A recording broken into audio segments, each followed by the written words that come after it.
La taxe Zuckman. Tout le monde en parle, mais personne n'a vraiment compris de quoi il s'agit.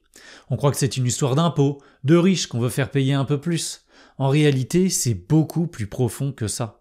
Parce que derrière cette taxe, c'est tout notre système économique et surtout notre rapport au pouvoir qui est en jeu. Qui décide, au fond? Le peuple? Ou les marchés financiers, les multinationales et les milliardaires? C'est ça qu'on va voir ensemble. Gabriel Zuckman, c'est un peu l'économiste star de la rentrée. On le voit partout, sur les plateaux télé, dans les débats, et il vient de publier un livre au titre assez explicite « Les milliardaires ne paient pas d'impôts sur le revenu et nous allons y mettre fin ». Sa proposition phare, discutée et rejetée récemment à l'Assemblée nationale, c'est donc cette taxe Zuckman. Pour certains, c'est enfin la solution pour rétablir la justice fiscale en France. Pour d'autres, c'est un délire d'économistes déconnectés, un truc qui ferait fuir les capitaux et précipiterait l'économie dans le mur. Dans cette vidéo, on va essayer de prendre un peu de recul, sans idéologie. On va comprendre comment cette taxe fonctionne, pourquoi Zuckman la propose, mais aussi ses limites, les problèmes qu'elle pose. L'objectif, c'est pas de trancher dans un camp ou dans l'autre, mais d'y voir un peu plus clair. Et surtout, vous allez voir que ça va nous amener sur des terrains que personne n'a explorés jusqu'alors. Et là, je parle de problématiques qui nous concernent tous directement et qui pourraient radicalement changer nos vies. Le point de départ, c'est un constat d'injustice fiscale. D'après ces travaux, les ultra-riches payent moins d'impôts en proportion de leurs revenus réels que le reste de la population. Pourquoi ? Parce que les plus grandes fortunes détiennent des sociétés qui elles-mêmes sont détenues par ce qu'on appelle des holdings. Et grâce à tout un tas de dispositifs d'optimisation, elles parviennent déjà à diminuer leur impôt sur les sociétés. Mais c'est même pas le plus gros du problème. L'essentiel à comprendre, c'est que comme les bénéfices réalisés sont absolument démentiels, on parle de sommes en centaines de millions, voire en milliards d'euros, les propriétaires de ces sociétés n'ont pas besoin de se distribuer beaucoup de ces bénéfices pour assurer leur train de vie. Et qui dit pas de distribution de dividendes, dit pas d'impôt sur le revenu non plus. En gros, c'est comme si vous aviez une tirelire pleine à craquer, mais que vous ne cassiez jamais la tirelire. Et tant que vous ne l'ouvrez pas, l'État ne touche rien. Concrètement, imaginez un milliardaire qui gagne 500 millions d'euros sur une année. Il va se distribuer 50 millions d'euros pour vivre, et les 450 millions restants, il les laisse dans sa société. Et c'est comme ça que les milliardaires échappent très largement à l'impôt. Alors j'insiste, ils ne payent pas beaucoup d'impôts en proportion des bénéfices que leur société réalise. Sauf que c'est un problème, parce que l'argent qui reste dans la holding, ils peuvent l'utiliser pour faire tout ce qu'on peut vouloir faire quand on atteint ce niveau de richesse. Investir dans des fondations, acheter de l'immobilier, ou même acquérir des médias aussi. Et c'est comme ça qu'on en arrive à des sommes colossales que les milliardaires peuvent utiliser à leur guise en étant largement sous-fiscalisés. Et ça, c'est un constat qui est absolument implacable. Et c'est pour ça que des économistes ont essayé d'objectiver le taux d'impôt que les milliardaires payent réellement, c'est-à-dire si on tient compte des profits réalisés non distribués. Il y a une note très sérieuse de l'Institut des politiques publiques de juin 2023. Elle confirme que pour les très grandes fortunes, le taux d'imposition global est régressif. Autrement dit, arrivé à un certain niveau, plus on est riche, moins on paye d'impôts. Que nous dit cette note ? Jusqu'aux 0,1% les plus riches, l'impôt est progressif. Et à ce niveau-là, on paye d'ailleurs beaucoup d'impôts, environ 46%. Mais au-delà, donc pour les gens qui sont encore plus riches, le taux d'imposition globale passe de 46 à 26%. 26% pour les milliardaires, c'est-à-dire les 0,0002% les plus riches. Oui, vous avez bien compris. Les milliardaires payent 2 fois moins d'impôts que les 0,1% les plus riches. Qu'on soit clair, celui qui gagne 500 000 euros par an, il paye environ 2 fois plus d'impôts que celui qui gagne 20 millions. Bon, là il y a clairement un problème. Et Zuckman, il en voit deux d'ailleurs. D'abord, un problème constitutionnel, une violation du principe d'égalité devant l'impôt, posé par l'article 13 de la Déclaration des droits de l'homme et du citoyen. En gros, c'est comme si les gens qui roulent en Ferrari n'étaient pas soumis aux limitations de vitesse. Ensuite, un problème économique, un manque à gagner pour l'État. Zuckman chiffre ce manque à environ 20 milliards d'euros par an. Alors oui, c'est pas rien, surtout quand on demande aux Français de se serrer la ceinture, mais rappelons quand même qu'on cherche 45 milliards d'euros pour réduire le déficit public. Donc ces 20 milliards aideraient, ça c'est sûr, mais ça résoudrait pas tout non plus. L'idée, c'est d'instaurer un impôt plancher, un seuil d'imposition minimum pour les personnes disposant d'un patrimoine supérieur à 100 millions d'euros. Ça concerne seulement 1800 foyers fiscaux en France. Et la règle serait la suivante: ces contribuables doivent payer au titre de l'impôt sur le revenu au moins 2% de la valeur de leur patrimoine. Un exemple concret pour faire simple. Imaginons un milliardaire qui détient une entreprise évaluée à 10 milliards d'euros. On applique la taxe de 2%, ça fait 200 millions. C'est le montant minimum d'impôt sur le revenu qu'il devra payer. Donc, s'il a déjà payé 50 millions au titre de l'impôt sur le revenu, il devra compléter la différence. 200 millions moins 50 millions, ça fait 150 millions d'euros supplémentaires à verser. Mais si au contraire, il a déjà payé 200 ou même 250 millions, alors là, il n'y a rien à ajouter et c'est pour ça qu'on parle d'un impôt plancher. Premier avantage, c'est un impôt qui repose sur une base facile à identifier, les actions détenues par les ultra-riches. Et les actions, contrairement à certains autres actifs ou revenus, c'est difficile à cacher. Deuxième avantage, plus d'optimisation fiscale possible. Pas de niche, pas d'abattement. En basant la taxe sur le patrimoine et non sur le revenu, c'est simple, c'est net, c'est un impôt sans échappatoire. Les milliardaires peuvent facilement structurer leur richesse de façon à ne pas avoir de revenus taxables ou très peu. Donc si on fait un taux minimum d'imposition exprimé en pourcent du revenu, ça ne fonctionne pas. C'est pour ça qu'il faut que le dispositif soit fondé sur le patrimoine, qui lui est très difficile à manipuler. Et c'est d'ailleurs ce qui explique la levée de bouclier du côté des ultra-riches. Parce que cette fois, c'est vrai qu'ils sont un peu coincés. Et c'est là que Zucman insiste sur un autre point.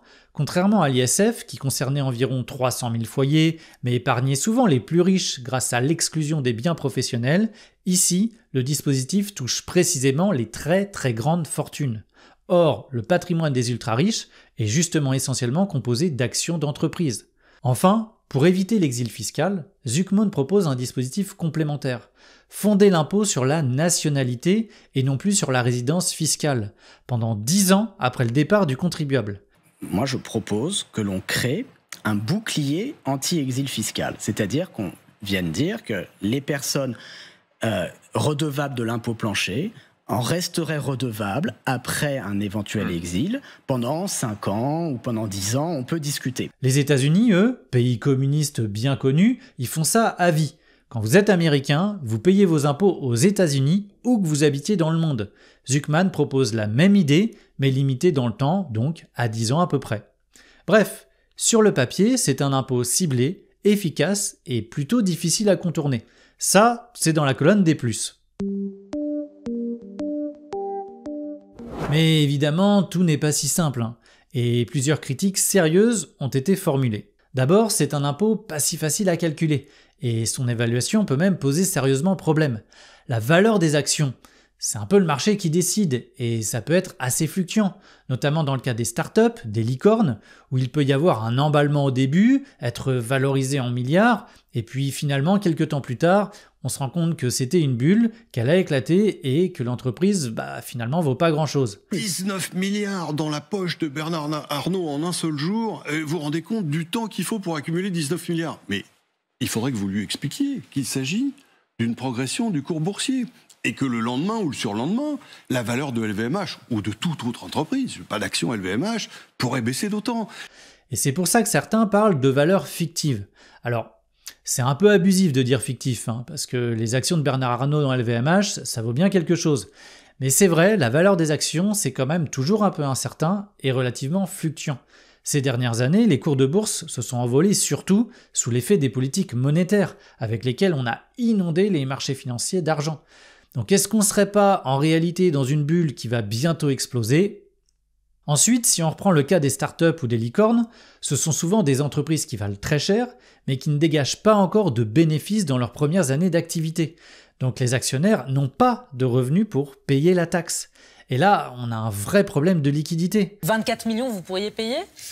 Je pourrais évidemment pas payer.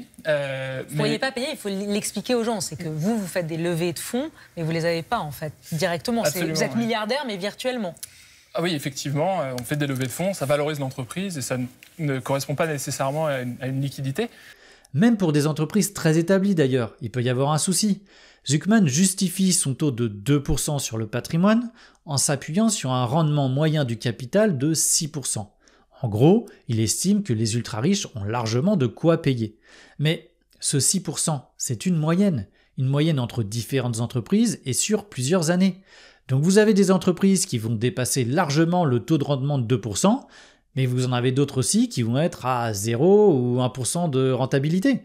Donc pour les premières, a priori, pas de problème, les propriétaires des entreprises vont pouvoir payer la taxe, ils auront les liquidités en se distribuant des dividendes, mais pour les autres, pour les entreprises qui ont un rendement inférieur à 2%, là ça pose un vrai problème, parce que là elles dégagent pas assez de liquidités pour payer la taxe.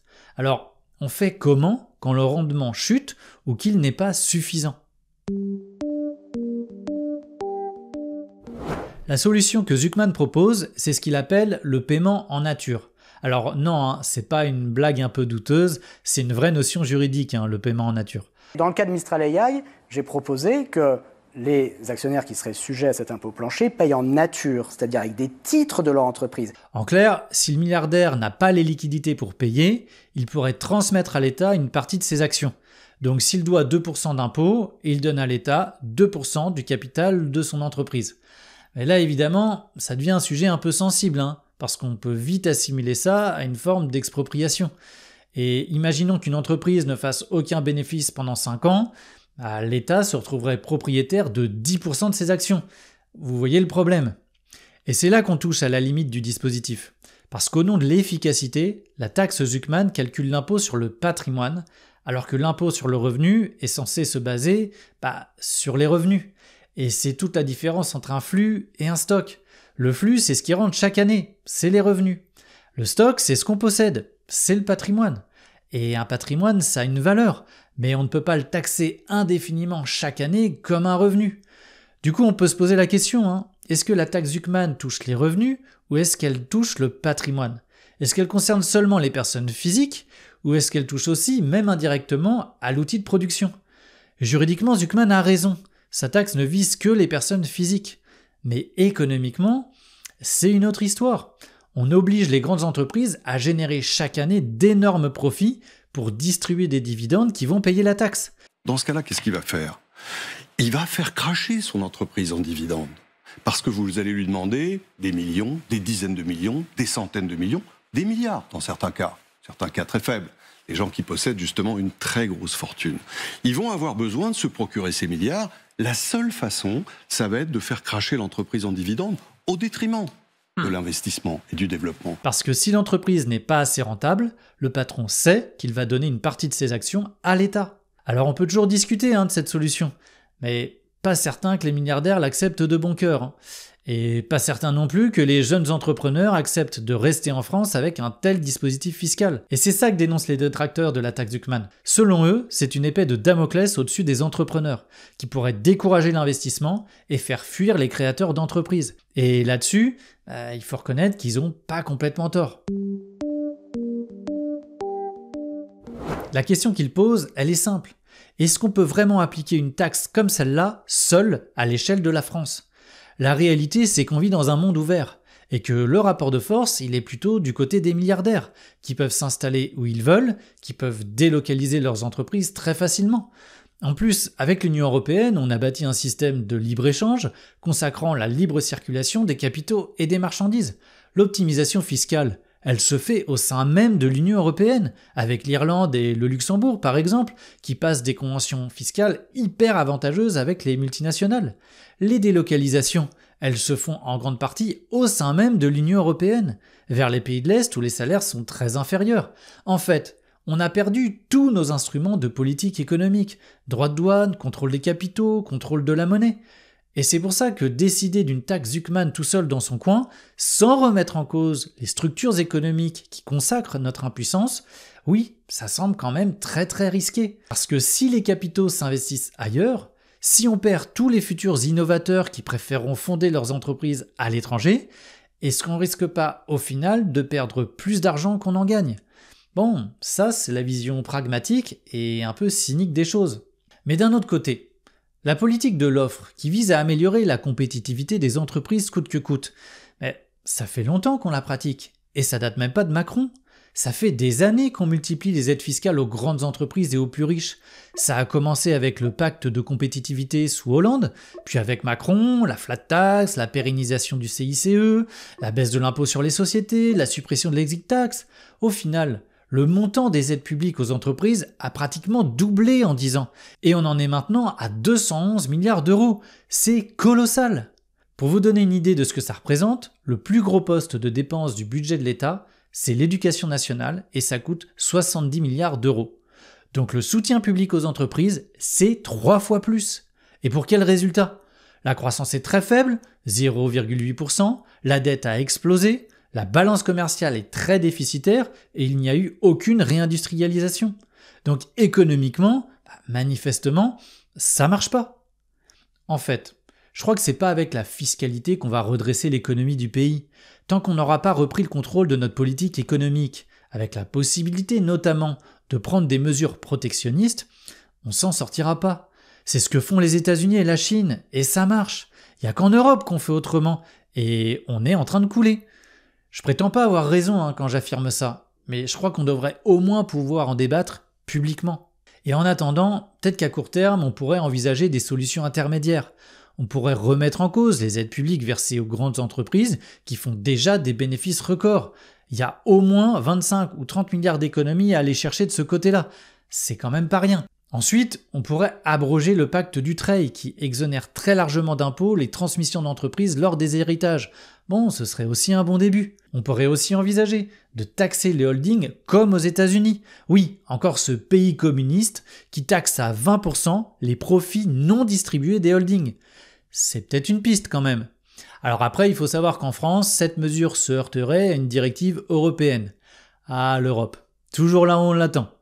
En fait, à chaque fois qu'on essaye d'envisager une solution, ça soulève 10 nouveaux problèmes. C'est infernal. Alors, comme on est déjà pas mal rentré dans la technique dans cette vidéo, je voudrais pas qu'on perde de vue l'enjeu sur lequel tout le monde est passé à côté. Derrière tout ça, il y a une question politique beaucoup plus profonde. Zucman effleure le sujet dans son livre, mais n'ose pas vraiment mettre les pieds dans le plat. Est-ce que l'enrichissement stratosphérique des milliardaires et leur capacité à éviter l'impôt ne pose pas un vrai problème démocratique ? Aujourd'hui, la fortune de certains milliardaires dépasse celle de pays. Et on voit l'influence grandissante qu'ils ont dans le système politique. Elon Musk aux États-Unis a carrément racheté Twitter pour le mettre au service de la campagne de Donald Trump. Yes! En France, l'influence des milliardaires est de plus en plus préoccupante. Ils sont 10 à détenir 90% des médias. Est-ce qu'on accepte qu'ils puissent exercer autant de contrôle sur le débat public et in fine sur le processus électoral ? C'est grâce à leur argent qu'ils ont acquis autant de pouvoir. Ce qu'il faut bien comprendre, c'est qu'arriver à un certain niveau de richesse, c'est plus votre capacité à consommer ou à investir qui est en cause, c'est le pouvoir politique que cela vous procure. En principe, un vote égale une voix. Mais vous avez vraiment l'impression que dans le cas de Bernard Arnault ou de Vincent Bolloré, ils ne comptent chacun que pour une seule voix dans le pays ? En détenant des journaux, des radios, des télés, des maisons d'édition ? Vous n'avez pas l'impression qu'ils font un peu la pluie et le beau temps ? Lorsque la concentration des richesses devient trop importante, tout système dérive inévitablement vers l'oligarchie. Et c'est pas nouveau, on sait ça depuis Aristote. Et la taxe Zucman, finalement, elle a le mérite de nous poser le problème, là, sous notre nez. Et puis philosophiquement, on peut se demander, si on admet que l'argent est le seul moteur de l'action humaine, est-ce qu'on se condamne pas à vivre dans une société égoïste, cupide et déshumanisante ? Moi, je me pose sérieusement la question, Et je serais curieux d'avoir vos avis en commentaire parce que je crois vraiment que c'est un enjeu central pour les années à venir. La vidéo que vous venez de voir, c'est un exemple du type de contenu qu'on veut produire régulièrement sur Praxis, mais à condition que le projet voit le jour. Parce qu'on a lancé une campagne de financement participatif pour construire une plateforme de vote en ligne couplée à un média citoyen. Et on a besoin de votre soutien. On n'est plus très loin de l'objectif, mais on a encore besoin d'un petit coup de pouce. Et si on atteint les 50 000 €, on pourra lancer la plateforme, débattre ensemble, et typiquement sur des sujets comme la taxe Zucman, aller interroger des experts pour dégager des solutions collectivement qu'on pourra ensuite soumettre au vote. L'objectif, il est très simple, faire émerger des consensus et faire enfin avancer les choses. Alors si le projet vous parle, rendez-vous sur notre page Ulule pour découvrir la vidéo de présentation. On vous met le lien en description et en commentaire. Merci à tous ceux qui nous ont déjà soutenus.